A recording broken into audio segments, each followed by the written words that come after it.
What happens when space junk re-enters the atmosphere? Have you ever wondered what happens when space junk falls back to Earth? Spoiler alert, it's not romantic shooting stars, it's flaming trash. Every single day, Earth gets hit with the cosmic equivalent of burning garbage bags. NASA calls it controlled re-entry. That's NASA speak for, we think it'll probably land in the ocean. Maybe. You can't get more confident than probably when you're talking about a 20-ton chunk of metal coming in hot at Mach 25. The trash from above. Every time a satellite dies, gravity's like, all right, buddy, time to come home. It burns up in the atmosphere, and we all go, ooh, shooting stars. Nah, man, that's SpaceX's leftovers turning into sky BBQ. Sometimes, though, it doesn't all burn up. Nope, some of it survives and lands somewhere random. Imagine walking outside and finding half a satellite next to your car. Honey, I think NASA keyed the driveway again. About 200 to 400 big chunks make it back to Earth every year. That's one per day. We are literally getting hit with flaming garbage daily, and no one cares. No alerts, no warnings, nothing.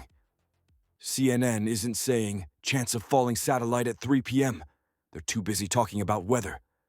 You know what the weather is? Space, junk rain, real-life space litter stories. Let's talk about the classics. 1979, NASA's Skylab re-entered and scattered across Australia. NASA swore it'd fall into the ocean. Nope. Boom. Landed in a sheep farm. And the best part? The local council fined NASA $400 for littering. That's the most Australian thing ever. Pick up your space trash, mate. 1978, Soviet Cosmos 954 falls over Canada, scattering radioactive debris like cosmic sprinkles. Cleanup cost $6 million. The USSR sent a check for $3 million. That's the space version of we'll split the bill. China's done it too. In 2021, their rocket core fell uncontrolled into the Indian Ocean. NASA said, it's fine. Meanwhile, fishermen found chunks the size of boats. That's not fine. That's a Michael Bay movie. And people have actually been hit. In 1997, Lottie Williams in Oklahoma got tapped on the shoulder by space junk. Literally. She's fine, but that's the universe saying, heads up. Burn, baby, burn. When junk re-enters, it's a fireball. The air friction hits thousands of degrees, enough to melt steel. It's like the atmosphere's saying, welcome home, loser. You've got bolts, panels, antennas flying apart like cosmic shrapnel. The air turns into plasma, it glows, it screams. It's like a metal disco inferno at 17,000 in Tours Mifru. Half of it burns, half of it crashes. And what's left? Flaming hunks of regret. One rocket fuel tank survived re-entry and landed in Texas. It's now in a museum. Humanity looked at a flaming chunk of space metal and said, let's put that in a display case. Who pays for this? Here's the real joke. If it lands on your house, you're screwed. There's a treaty from 1972 that says whoever launched it is responsible. But no one enforces it. It's like space law written on a napkin. So if a Chinese rocket crushes your garage, good luck calling Beijing. Hi, yeah, your rocket's in my swimming pool. Click. It's happened. When Skylab fell, no one paid. When Cosmos 954 hit Canada, the Soviets lowballed the check. And if it's Elon Musk's satellite, he'll probably tweet, oops, LOL. There's no insurance for this. There's no space junk hotline.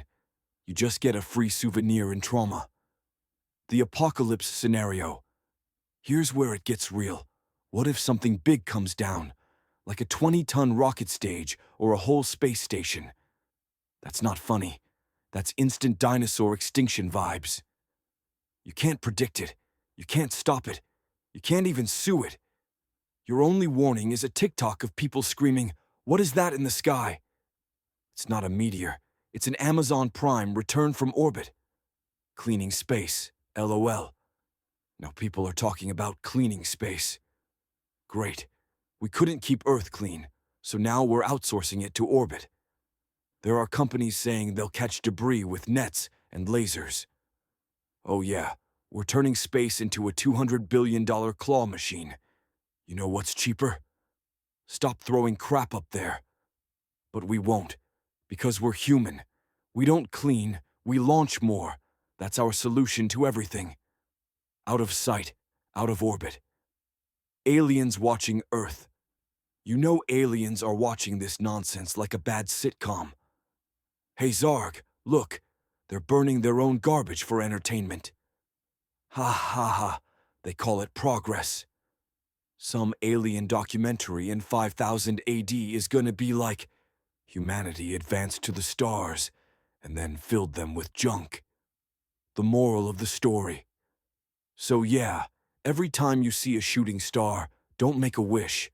That's not magic. That's a dead satellite giving its final performance. Our first gift to space wasn't exploration. It was trash. We've basically made Earth the first planet to litter upward.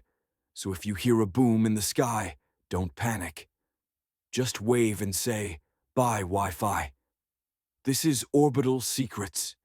Subscribe before something lands in your backyard.